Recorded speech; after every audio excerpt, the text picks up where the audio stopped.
नमस्कार, स्वागत है आपका बोलतंत्र पे। मैं राघव हूँ और आज टीम बोलतंत्र बनारस है। बनारस इसलिए भी क्योंकि देश के धर्म की आस्था की धुरी कहा जाता है बनारस को। जो काशी था, कभी वाराणसी हुआ, फिर बनारस हुआ। बात यह है कि ये राम राज्य की पहली सुबह है। कल श्री राम मंदिर का शिलान्यास हुआ, अयोध्या में राम जन्मभूमि का भूमि पूजन हुआ और राम अपने घर पहुँचे। तो ये जो सुबह है, ये 6 अगस्त की सुबह है, यानी राम राज्य की पहली सुबह है। आज इस देश में जब सुबह सूरज निकला होगा तो राम राज्य की किरणों को ले करके निकला होगा। ऐसे में जब देश में राम राज्य की स्थापना हो गई है तो तमाम सवाल भी बनते हैं।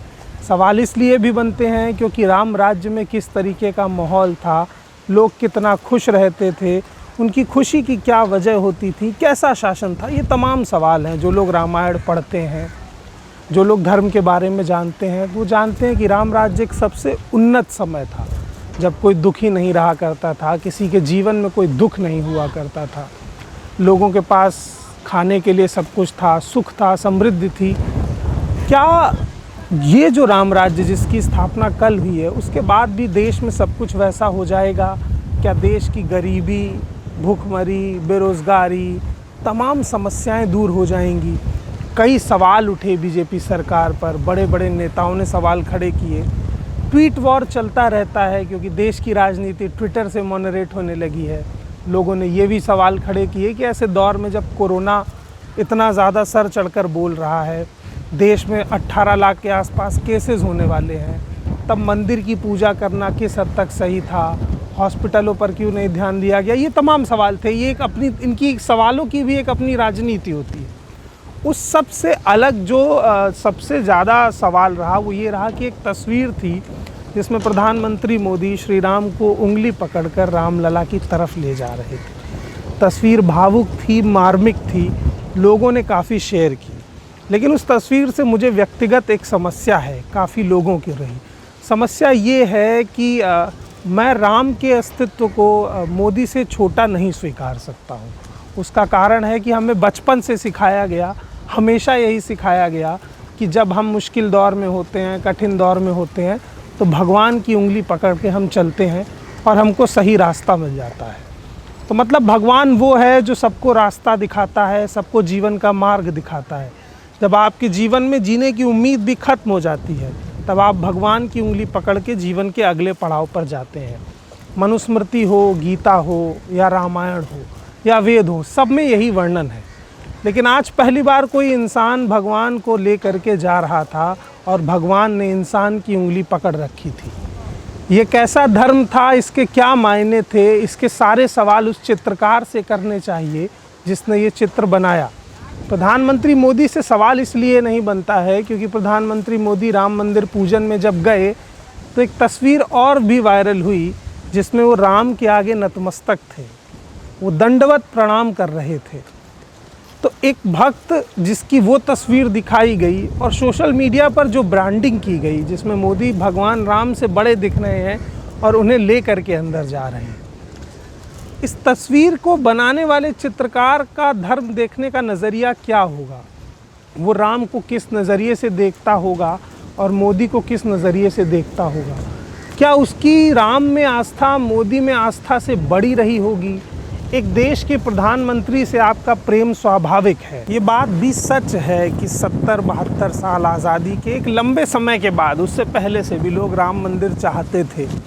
तो अब उनकी मांग पूरी हुई है। लोग तो बहुत कुछ चाहते थे। लोग एक लंबे समय से गरीबी भी दूर करना चाहते थे। वो मांग पूरी नहीं हुई लेकिन लोग उसे भूल चुके हैं। इसमें सभी सरकारें बराबर की दोषी हैं। मंदिर बनना चाहिए या नहीं बनना चाहिए, सवाल ये था ही नहीं। मंदिर तो बनना ही चाहिए था। सवाल ये था कि बाकी समस्याएं क्या मंदिर के सामने छुपाई जा रही हैं। इस मामले में देश की हर पार्टी बराबर की जिम्मेदार है। आपकी आस्था के इस्तेमाल को लेकर के जो राजनीति कांग्रेस ने की, वही राजनीति बीजेपी भी कर रही है। पॉलिटिकल पार्टियों ने मंदिर बनवा दिए मगर आपके मुद्दों को दरकिनार कर दिया। वो तस्वीर जो वायरल हुई उसको लेकर ट्विटर पर बड़ी जंग छिड़ी रही। कई लोगों ने ट्वीट किए, सवाल उठाए। कुछ ट्वीट्स मैं आपको दिखाऊंगा भी। लेकिन मोटे तौर पर अगर बात की जाए तो मैं आपकी राय भी जानना चाहता हूं कि आप राम भक्त हैं, आप उस राम को जानते हैं जिन्हें मर्यादा पुरुषोत्तम कहा जाता है, जो सर्वश्रेष्ठ है। तो क्या वो राम इस देश के प्रधानमंत्री से छोटे हो सकते हैं? क्या उस राम के अस्तित्व का आप इतना छोटा स्वीकार सकते हैं कि कोई मनुष्य उन्हें उंगली पकड़कर उनके घर तक ले जाए? ऐसा भी कहा जा रहा है कि इससे पहले तो राम बेघर थे, मोदी ने उन्हें घर दिया है। ये मीम्स शेयर हो रहे हैं। मीम्स की भी अपनी एक पॉलिटिक्स होती है, मीम्स का भी अपना एक ब्रांडिंग करने का नज़रिया होता है। जब चीज़ों की ब्रांडिंग की जाती है तो ब्रांड का निर्माण करने के साथ आप ये भूल जाते हैं कि आप किसके साथ किसकी तुलना कर रहे हैं। आपके लिए वो आदमी सर्वश्रेष्ठ होता है जिसकी आप ब्रांडिंग कर रहे होते हैं। कुछ ऐसा ही हुआ कल के इवेंट की ब्रांडिंग को लेकर के। इस तस्वीर में जो राम का अस्तित्व छोटा दिख रहा है, उससे आपको तकलीफ़ होनी चाहिए थी। अगर आप इस देश में नेताओं को भगवान के अस्तित्व से बड़ा स्वीकार लेंगे और उन्हें भी ईश्वर मान बैठेंगे तो आप उनसे सवाल करना भूल जाएंगे। मसलन कहा जाता है कि वो जो भी देता है ठीक ही देता है, उसकी इच्छा के बिना क्या हो सकता है। मगर लोकतंत्र में नेता और भगवानों को अलग अलग रखिए। राजनीतिक पार्टियां और धर्म एक साथ नहीं आ सकते हैं। धर्म ने आपके जीवन की आधारशिला रखी होगी, मगर राजनीतिक पार्टियों को आप वोट देकर चुनते हैं अपने मुद्दों के लिए, इस देश के बेहतर भविष्य के लिए। तो सवाल ये बनता है कि क्या राजनीति में धर्म को हावी किया जा रहा है? क्या प्रधानमंत्री मोदी की छवि राम से बड़ी बना दी गई है? जबकि अगर प्रधानमंत्री मोदी खुद ये सोचें और उन्हें खुद भी ये तस्वीर दिखाई जाए तो जितने बड़े राम भक्त हैं वो इस तस्वीर को नकार देंगे। एक फ़ोटो और शेयर हुई जिसमें प्रधानमंत्री को राम भक्त हनुमान के तर्ज पर दिखाया गया और फ़ोटो कुछ ऐसा था कि वो देखने में भी हनुमान से ही प्रतीत हो रहे हैं। तो क्या राजनेताओं के भीतर भगवान ढूंढने की प्रवृत्ति ने हमको कहीं पीछे तो नहीं खड़ा किया है? आप सोचिए कि मैं हनुमान के अलावा किसी और व्यक्ति में हनुमान को महसूस नहीं कर सकता हूँ, ना देख सकता हूँ। जो लोग हनुमान की पूजा करते हैं, उनमें श्रद्धा विश्वास रखते हैं, वो भी हनुमान के अलावा किसी और व्यक्ति में हनुमान नहीं देख सकते हैं। लेकिन प्रधानमंत्री मोदी की छवि को पहले हनुमान से तुलना किया गया, उसके बाद उस छवि को राम से तुलना की गई और हद तो तब हुई जब उस छवि को राम से बड़ा दिखा दिया गया।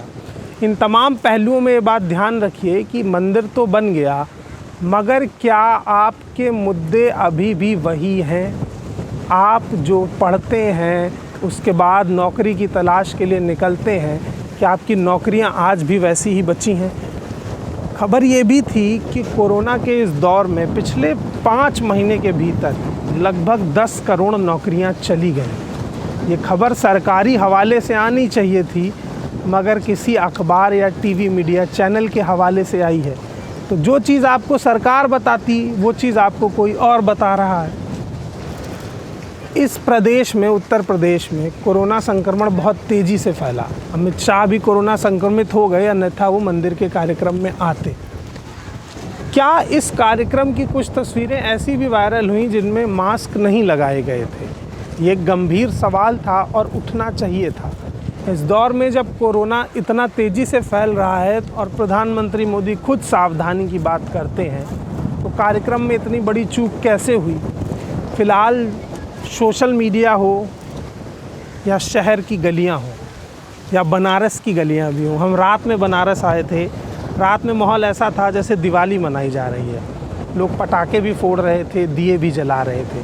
दोनों तरह के लोग होते हैं। पटाखे फोड़ते फोड़ते लोग भूल गए कि इससे प्रदूषण होता है। जब राम अयोध्या पहुँचे थे तो पटाखे नहीं फोड़े गए थे, ऐसा किसी भी शास्त्र में नहीं लिखा है। लेकिन हमने पटाखों को अपनी खुशी जाहिर करने का ज़रिया बना लिया, इसलिए दिए से ज़्यादा पटाखे की अहमियत हो गई। राम का जो आभा मंडल है, जिस पर राम की आस्था टिकी है, वो मर्यादा है। मर्यादा शब्दों की, मर्यादा अपने वचनों की। राम अपने वचन के लिए 14 वर्ष के लिए वनवास चले गए थे। क्या राजनीतिक पार्टियां अपने वचन ना पूरा करने पर कुछ आपको जवाबदेही देती हैं? क्या सारे वचन पूरे करती हैं? पूरा करने के लिए वनवास जाने को तैयार होती हैं? कहा तो आपसे 15 लाख रुपए के लिए भी गया था, कहा तो 2 करोड़ रोज़गार हर साल के लिए भी गया था। इन सब का क्या हुआ? ये भी वचन है। अगर आप राम की तर्ज पर पार्टियों को देखते हैं तो राम की मर्यादा भी टटोलिए। एक बार सोचिए कि राम ने क्या अपनी भाषा में कभी तलखी लाई? तमाम सारे सवाल आपके जहन में उठने चाहिए, क्योंकि आप अगर राम के अस्तित्व को प्रधानमंत्री के अस्तित्व के बराबर और उससे छोटा मान रहे हैं तो आपको एक बार फिर से राम को पढ़ने की ज़रूरत है। हमने राम और धर्म को उस नज़रिए से पढ़ा है जिस नज़रिए से भारत की राजनीति ने हमें पढ़ाया है।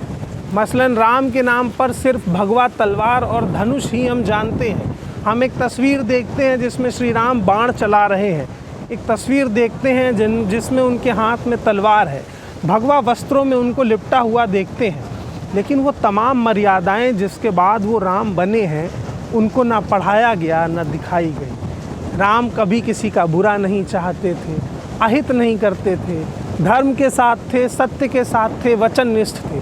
क्या आप जिन राजनीतिक पार्टियों को राम के नाम पर वोट देते हैं क्या वो भी ऐसी हैं? ये सवाल उठना चाहिए, क्योंकि जब आप राम के नाम पर वोट दे रहे हैं और राम की मर्यादा, उनके मूल्य ही खो गए हैं तो वोट देने का क्या मतलब बनता है? आखिरी बात आपसे मैं ये करना चाहूँगा, सबसे आखिरी बात, कि बनारस वो जगह है जो प्रधानमंत्री मोदी का संसदीय क्षेत्र भी है और इस देश की धर्म की, आस्था की धुरी भी है और ये राम राज्य की पहली सुबह भी है। मैंने आपसे कहा था, तो आज से देश में क्या क्या बदल जाएगा, क्या क्या चेंज हो जाएगा, क्या हम पहले जैसे रहते थे वो तमाम दुख कलेश दूर हो जाएंगे। और ख़ासकर वाराणसी के भीतर भी जब आप घूमेंगे तो आप यहाँ सड़कों के हालात देखेंगे, थोड़ा बहुत आप लोगों की समस्याओं को देखेंगे। वाराणसी में ये जो मल्लाह हैं, जो नाव चलाते हैं, कोरोना के बाद इनकी भी क्या समस्याएं हैं उनको भी देखेंगे। तो आप एक चीज़ तो ज़रूर महसूस करेंगे कि कहीं ना कहीं इन लोगों के साथ जो बेहतर स्थिति होनी चाहिए थी वो नहीं हो पाई है। जो आखिरी आदमी तक विकास की बात की जाती है कि वहाँ तक विकास को पहुँचाना है, वो विकास खो गया है, वो विकास नहीं मिल रहा है। राम मिल गए हैं, मंदिर मिल गया है, हो सकता है किसी दिन विकास भी मिल जाए। आप भी इस उम्मीद में राजनीतिक पार्टियों का समर्थन करते रहिए, लेकिन राम के मूल्य बचा लीजिएगा। राजनीतिक पार्टियां अपनी कुर्सी और सत्ता बचाती हैं, ये बात याद रखिए, लेकिन आपको राम के मूल्य बचाने हैं। वो मूल्य जिसने राम को मर्यादा पुरुषोत्तम बनाया, वो मूल्य जिसने राम को भगवान बनाया, वो मूल्य जिसने भारत को भारतवर्ष बनाया, वो मूल्य अगर नहीं बचेंगे तो फिर हम राजनीतिक पार्टियों की कुर्सी बचाने का ज़रिया बन जाएंगे और हमारा धर्म पॉलिटिकल हो जाएगा। धर्म कभी पॉलिटिकल नहीं होता है, भगवान कभी पॉलिटिकल नहीं होते हैं। राम सबके हैं, कांग्रेस के भी हैं, बीजेपी के भी हैं, इस देश की तमाम राजनीतिक पार्टी के हैं। राम पर किसी का एकाधिकार नहीं है। इस बात को समझिए, टीम बोलतंत्र से जुड़े रहिए। राम मंदिर बनने की खुशी है, लेकिन सवाल कहीं खो ना जाएं, ये बात भी ध्यान रखिए। और आखिरी बात भी ध्यान रखिए, इस तस्वीर के बारे में हमें ज़रूर बताइए कि क्या आप इस तस्वीर के चित्रकार की मानसिकता से सहमत हैं? क्या राम का अस्तित्व मोदी से छोटा हो सकता है? क्या प्रधानमंत्री मोदी को राम से बड़ा स्वीकारा जा सकता है? क्या इससे पहले राम बेघर थे? क्या राम मंदिर बनने के बाद इस देश की तमाम समस्याएं दूर हो जाएंगी? इन तमाम सवालों के साथ इसी घाट के किनारे मैं आपको छोड़ के जा रहा हूं। अपने मन में इन तमाम सवालों पर विचार कीजिए और कमेंट बॉक्स में हमें बताइए कि धर्म और आस्था क्या है। तब तक के लिए हमें भी इजाज़त दीजिए। नमस्कार।